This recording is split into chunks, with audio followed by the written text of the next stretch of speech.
Okay, welcome back. And I'm going to do a little bit of some conversation about pyroceram, but the first thing I want to talk about is just lecturing. And all of my friends and colleagues have told me, be careful, be careful, be careful. Don't talk too much or too long.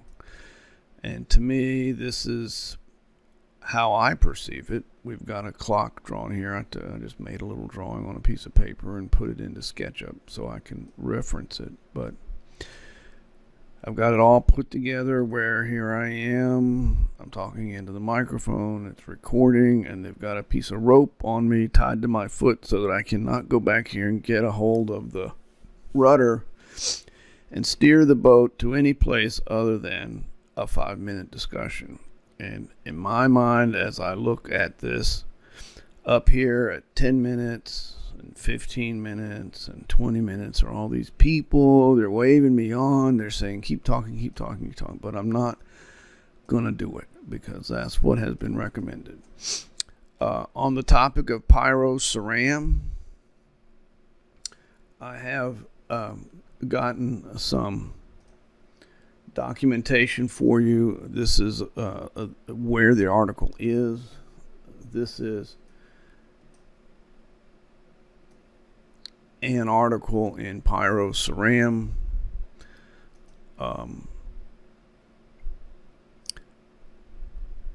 Polyscience, pyroceram, the innovative glass ceramic material. What is pyroceram? That's how you spell it.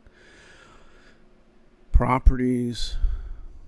Melting point, that's pyroceram.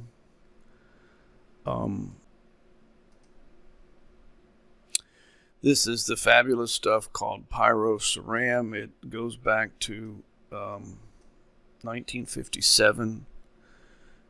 The web address for this article is from Google Books.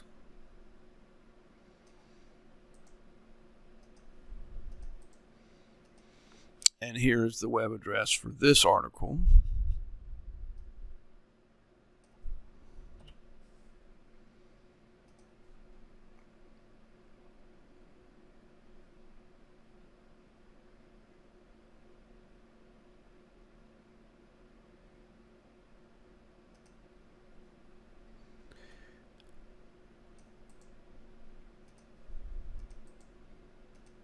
Here's the web address for this article about the differences between these different types of glasses.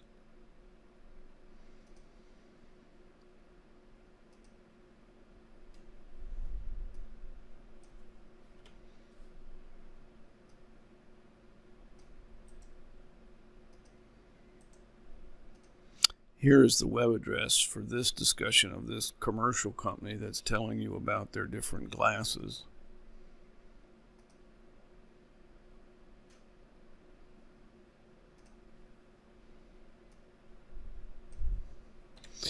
This is the bright future for glass ceramics, where they go over that this is an active and important field, that many different things, machinable, high strength,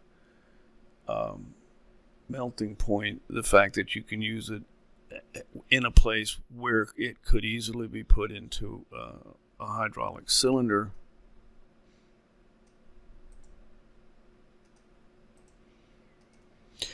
And here is the address for that web page. And finally, we have this discussion.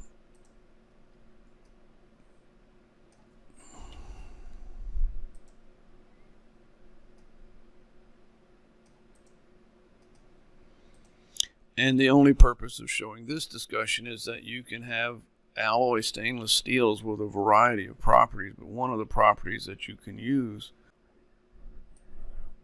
melting temperature ranges for stainless steels, and they talk about the alloy stainless steels, and you can change the composition of the various stainless steels to get properties, but one of the things you can do is alter the stainless steels to bring their melting points up. And the advantage of bringing the melting point up of the stainless steel is that you will be able to make a hydraulic piston cylinder wall out of one of the alloy stainless steels, where that material making up the wall of the cylinder would have a melting point that is higher than the melting point of the pyroceram.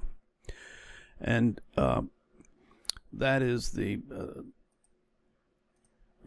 point that I'm trying to make with this brief excursion into hyper-technical talking.